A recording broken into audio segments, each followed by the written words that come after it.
Bonsoir Dominique Sopo. Bonsoir. Vous êtes président de SOS Racisme. Enquête menée sur le principe du testing sur une quarantaine d'entreprises. Le testing, c'est ce test de discrimination que vous avez largement popularisé avec SOS Racisme. C'est rare qu'un gouvernement s'empare de cette technique pour montrer les lacunes d'un système ? Oui, c'est rare. En tout cas, en France, je pense que c'était une première que le gouvernement s'empare de cette technique, Oui. Qui permet de remettre aussi les projecteurs sur un fléau, qui est celui des discriminations raciales à l'embauche, puisque si on est spécifiquement et sur les discriminations raciales et sur la question de l'embauche, Oui. dont il faut rappeler malheureusement que ça peut quand même briser des vies, et qu'en tout cas, ça rend la vie beaucoup plus compliquée à ceux qui en sont les victimes. Donc j'imagine que vous saluez déjà la démarche, plutôt audacieuse, on va dire, sur le principe. Alors, nous saluons la démarche, oui et non. C'est toujours bien qu'un gouvernement s'empare de ce sujet. Je remarque cependant que l'étude a mis beaucoup de temps à sortir, puisque ça fait quand même plusieurs mois qu'elle est prête, qu'il y a eu toute une série de tergiversations sur le fait de savoir s'il fallait ou non donner les noms des entreprises qui étaient discriminantes, qu'il y a... Parce que je rappelle que le gouvernement avait dit que sa technique, c'était de faire du name and shame. Oui. Donc de nommer et de faire honte à ceux qui étaient pris. Je pense que c'est bien le minimum pour un gouvernement que de faire cela. Ce que nous demandons, nous, au gouvernement, c'est d'aller beaucoup plus loin, parce que le gouvernement, c'est aussi la direction de l'État, et l'État, c'est la puissance régalienne et la puissance de la contrainte pour mettre fin à ce fléau. État qui est aussi actionnaire de 2 entreprises discriminantes, en l'occurrence Air France ou Renault. 2 grandes entreprises, elles sont 7. J'ajoute Altran Technologies, Arkema, Accor Hôtel, Soprasteria, Rexel. Est-ce que vous savez sur quelle base ces 40 entreprises, d'abord au départ, ont été choisies, et si la méthodologie de ce testing est correcte et conforme? Alors, les entreprises ont été choisies parce qu'elles faisaient partie des grandes entreprises françaises, puisque le but était de pouvoir tester des entreprises qui avaient des volumes de demandes d'emploi ou d'embauche suffisants, d'offres d'emploi, suffisants, pour faire en sorte que les résultats puissent se faire sur des chiffres assez importants. La méthodologie qui a été retenue est une méthodologie qui consiste de demander des renseignements sur des postes et de voir s'il y a des réponses qui sont apportées à ces renseignements. Donc ça n'est pas directement quelque chose qui vient tester le fait d'accéder à un rendez-vous ou le fait d'accéder à l'emploi. C'est un peu indirect, mais on peut évidemment penser que si déjà on ne répond pas à toute une série de personnes en raison de leur origine, à de simples renseignements, a fortiori, c'est qu'on est déjà rentré dans une logique de discrimination à l'encontre de ces personnes. Voilà le résultat de cette enquête. Quand le candidat a un nom à consonance maghrébine, il a 25% de chances en moins de recevoir une réponse que s'il a un nom à consonance européenne. Est-ce que ce sont des proportions qui se sont améliorées par rapport à ce que vous avez connu, mis en lumière avec SOS Racisme, Dominique Sopo? C'est toujours très dur de faire des comparaisons parce que on n'est pas toujours sur les mêmes secteurs, pas toujours sur les mêmes bassins d'emploi, pas toujours sur les mêmes méthodes de testing. Ce qui est par contre constant, c'est que on trouve à chaque fois plusieurs dizaines de pourcents d'écart dans la question des réponses, dans la question d'accéder à des rendez-vous, dans la question d'avoir l'emploi à la fin. On est dans des proportions qui sont importantes. Est-ce qu'elle progresse ou pas? C'est assez compliqué à dire en réalité parce qu'il n'y a pas de baromètre.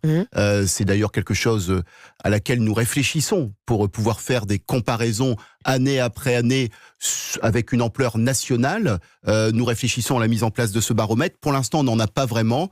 Mais quoi qu'il en soit, d'une certaine façon, ce qui est certain, c'est que les écarts sont majeurs et que nous sommes dans un pays qui n'a pas vraiment de politique publique de lutte contre les discriminations raciales. C'est d'ailleurs un sujet qui disparaît très fortement de l'agenda public depuis plusieurs années. Quand il y a une étude, il y a l'excitation médiatique et gouvernementale. Mais pour le coup, je pense que nous sommes très très loin du compte et que le sujet n'est vraiment pas traité à la hauteur suffisante. D'où le maintien de ces écarts extrêmement importants. Oui, d'ailleurs, il n'y a pas eu de nouvelle mesure annoncée pour lutter contre cette discrimination avec cette méthode de testing qu'Emmanuel Macron a souhaité généraliser, il l'avait dit il y a 2 ans, pour vérifier justement les comportements des entreprises. Vous, à SOS Racisme, vous continuez ces enquêtes. Je pense notamment au domaine du logement, avec la difficulté d'accéder au logement. Quand le nom sonne trop maghrébin, pour certains propriétaires, ça ne pose aucun problème de mettre un autre nom sur le haut de la pile. Ce sont des comportements que vous vérifiez? au quotidien.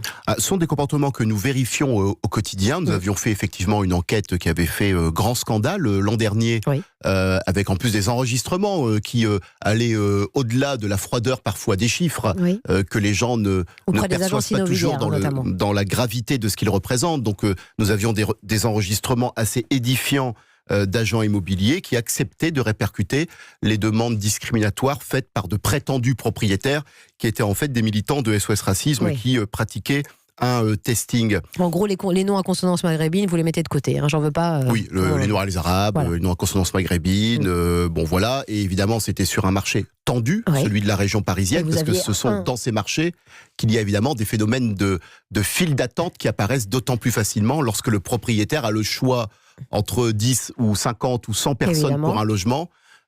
Évidemment, là, les discriminations apparaissent assez massivement. Et vous n'aviez qu'un agent immobilier sur 2 qui vous disait « Monsieur, pardon, mais ce que vous me demandez là est discriminatoire ». Les autres s'accommodant largement de cette demande. Hein. Oui, soit ils s'accommodaient de la demande en disant qu'ils allaient répercuter la demande faite par le propriétaire, soit ils bottaient en touche en disant au propriétaire « On ne peut pas le faire, mais faites-le vous-même ». Alors, on a cette vérité, cette réalité, à la fois à l'embauche ou à la fois pour l'accès au logement.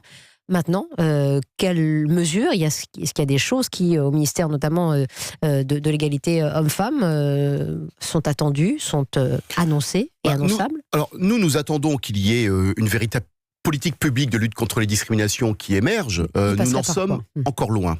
Parce que je pense qu'il y a toute une série de blocages en France. D'abord, on est très mal à l'aise quand on parle des discriminations raciales pour en venir aux mesures. Et d'ailleurs, souvent, soit on va noyer cela dans les discriminations en général pour ne pas avoir à parler des discriminations raciales, ou alors, on va souvent nous sortir, ce qui d'ailleurs a été un peu la logique du gouvernement jusqu'à aujourd'hui, il faut faire évoluer les consciences. Avant tout, c'est comme ça qu'on lutte contre les discriminations. Ben non, en fait, c'est pas vrai, parce que la réalité, c'est que lorsque quelqu'un est délinquant, on n'attend pas que le délinquant accepte de ne plus être délinquant pour mettre fin au délit. C'est ahurissant. Et je disais, si dans le code pénal, on prenait tous les crimes et les délits, et qu'on disait sur les discriminations raciales la même chose pour toutes les autres formes de délinquance, je pense que les gens seraient surpris lorsqu'ils iraient au commissariat pour dire qu'ils ont été volés ou qu'ils se sont fait tabasser. Je veux dire, à un moment donné, oui, il faut de la contrainte. La contrainte, ça peut être par exemple que les entreprises qui sont condamnées pour discrimination raciale soient privées de marché public. Parce qu'à un moment donné, il faut que la discrimination, elle ait un coût. Si elle n'a pas de coût, si on prend une entreprise... L'entreprise, elle a plein d'objectifs à poursuivre. Elle doit investir, elle doit embaucher, elle doit licencier, elle doit revoir ses produits, elle doit se demander comment conquérir de nouveaux marchés, elle doit communiquer. Comment fait-on pour que cette question des discriminations raciales remonte vers le haut de la pile? C'est aussi en posant des contraintes. Pour une politique de sanctions morales, disons. Dominique Sopeau, merci, président de SOS Racisme. Merci d'être revenu sur cette grande enquête sur les discriminations aujourd'hui à l'embauche en France. Merci Dominique.